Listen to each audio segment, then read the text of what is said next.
Welcome back to the studio. If you're new, I'm SLEW. We're doing a wonderful painting today, a painting from a photo reference. Now, you can see on this wall behind me, there's a lot of paintings.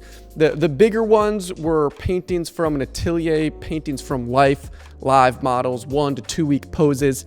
And that's kind of how I learned oil painting. I did that for about 8 or 9 months, and then I kind of took my practice on my own and trained, on my own pretty seriously for the past 2-3 years. And now I pretty much specifically only paint from photo reference photos I take myself or some that I just find on the internet. And there's this like whole, theory of, if you've tried learning to paint, you watch videos online, a lot of instructors and institutions will always say that it's better to learn to draw and paint from life. And I think that's true because there's a lot of techniques and observing strategies that really behoove you when you start painting, when you bring your techniques to the palette and all of that jazz. You could go into a rabbit hole. But also there's hundreds and probably thousands of renowned artists who are making careers out of painting from photo reference, and there's nothing wrong with that. And so today I'm going to kind of break down my process, how I paint from photo reference, and talk about all of the juicy, wonderful things that go into it. And we're going to paint this wonderful picture of my friend from start to finish, like I do. So wonderfully, my friend actually was visiting from Colorado, and I took advantage of his wonderful facial features and his handsomely studly face and his pointy nose. And I lined up just a photo of him. And, for photo reference, when I'm in control, and I've done this, quite a few times, I really like to control the light and everything to do with it, just using my iPhone, which is plenty good quality. So I really framed him up with this softbox. I really enjoy one directional light, hard light, not hard light, but soft light, directional. I'm showing him this book, giving him reference of what kind of lighting I wanted. And I kind of closed the back curtains because I don't want any of this, peeking light behind, even though I do get some beautiful rim light, which is wonderful. But I'm just kind of framing him up, taking some photos with my iPhone. And it worked out great. And this is the photo. We're going to talk about the color reproduction and values, but this is just the raw photo from my iPhone. And it's really great. And so the next sort of step is just to prep what we're going to paint on. And I really love to take my time prepping, and my friend was here to watch, so I kind of walked him through it. But basically, we just got a masonite board, and I cut it down to, I think, 16 by 20 or some weird measurement. Usually that's the size I like to go down. So I cut it that length, and pretty much what we do is just sand it out. This is a wonderful kind of light but also sturdy surface to paint on.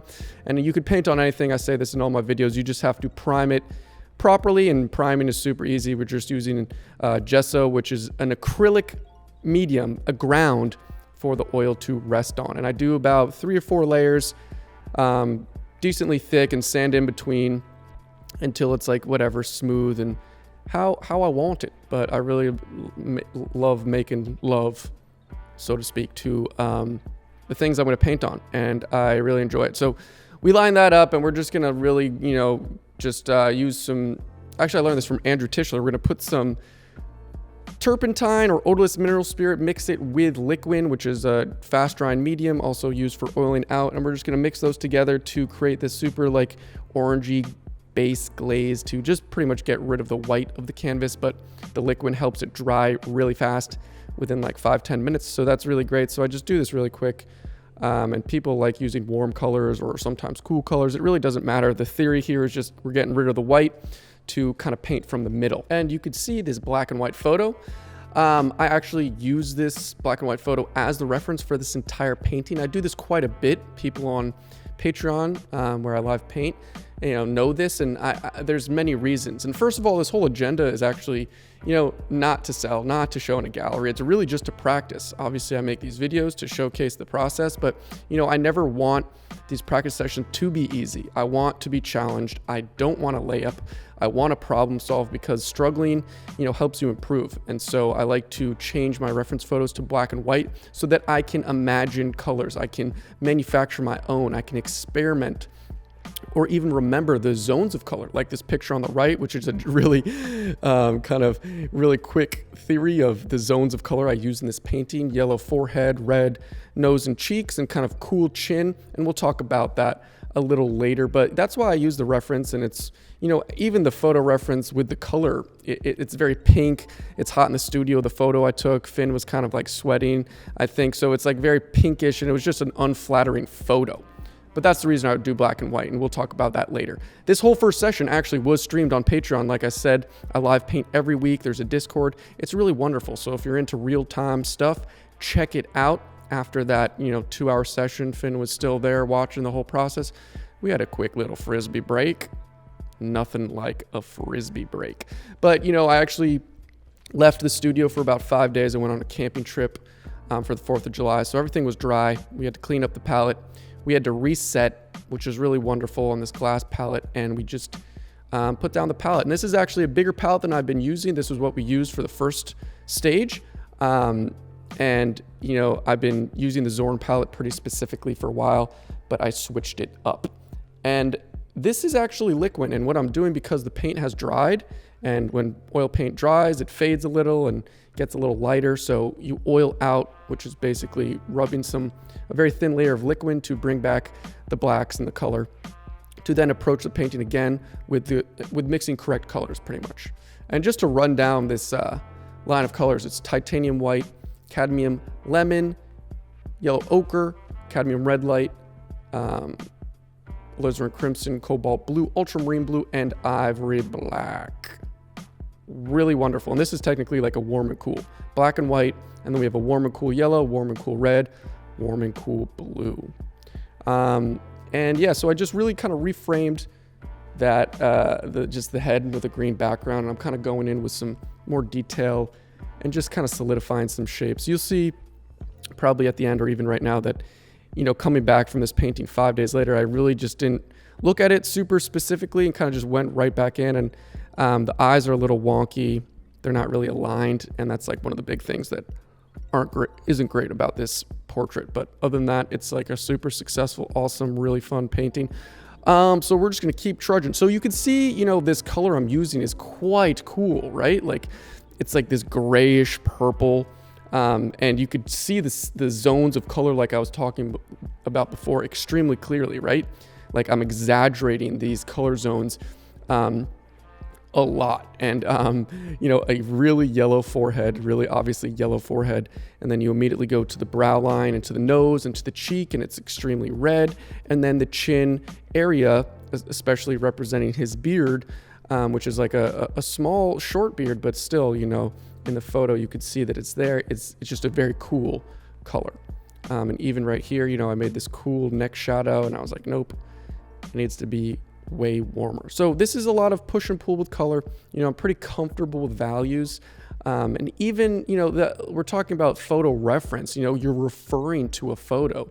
Obviously, the likeness, what the rules of the light are doing, hitting the form within a space. But there's a lot of things as an artist, especially in a quick sketch like this. I think this was a total of a 4-hour painting, 2 sessions of 2 hours pretty much. You could really idealize things, and you represent things, you abstract things, and you simplify shapes, and even you could simplify values. So, you are obviously, I especially need a photo reference to complete a portrait. I cannot just remember my friend Finn and paint him at all. But, with the photo reference, you don't need to follow it exactly. And especially after you paint for a while, you can pick up these tricks, and you could pick up these stylized, techniques, and it's really fun. So, the color is a big one. And like I said, I knew I was not going to use the photo for color at all. And making your own color is great. But like I said, this strategy, again, which is very well known, this kind of color zone, yellow, red, cool, or blue, I guess you can say, is, I think, widely known. And I've only done it like 4 or 5 times. This is, I think, my most successful try at it, but I really exaggerate. Like I really go ham. The forehead is like extremely yellow. But this, why this is a well-known kind of technique is because it gives it life. In the forehead, there's not a lot of blood. In some situations there is. This is all very general and overarching. But there's a lot of blood in your nose because it's so close. The skin is so close, and rosy red cheeks, that's just like a known thing. And then, 5 o'clock shadow, especially for males, things look cooler with beards and that 5 o'clock shadow look, quote unquote. So then if you just simplify that and kind of put those zones in, it makes it feel alive. And that's what I was kind of telling Finn when he was here. It's like, the photo of him is obviously a photorealistic photo, duh. But the painting, it almost looks more alive. It looks more tangible, and it looks, in my opinion, way more tasteful. And that's because of these choices I made with color and choices that other artists make with color. It's like paintings are so much more amazing when they're done, awesomely and successfully. And I think an awesome portrait of someone in a stylized way, not super hyper realistic, but these loose sketches, they're my favorite. And I think they always look better than pictures. That's just my opinion. So we're getting to the light stage, which is like the best part. And even like this chin, I'm using a lighter value, but it's still the cool value. And I'm moving my paintbrush all around, and this is just like feeling out the painting. It's not, I'm not making actually many strokes that are noticeable. I'm kind of just feeling it out. That happens when you're kind of in the zone, and just using your paintbrush as if it was your hand, just feeling things out. And, I always whip out the big paintbrush at the end because I find that I get too tight with small paintbrushes, and I'm just trying to render, and I feel like it's such a waste of time and nothing actually gets done. So I whip out a way bigger paintbrush even to do smaller details. And so, not the best, likeness ever. I mean, I think it still absolutely looks like my friend Finn. The ears super like fast and unsuccessful. The wonkiness of the eyes, I think the right eye should be a tad bit lower, and that means the eyebrow then should be a tad bit lower. But other than that, I think it was like really successful, and it was really fun. Again, this is only a 4-hour painting, right? So it's not super serious. It's just a sketch, but it's a great sketch to get all the ideas down.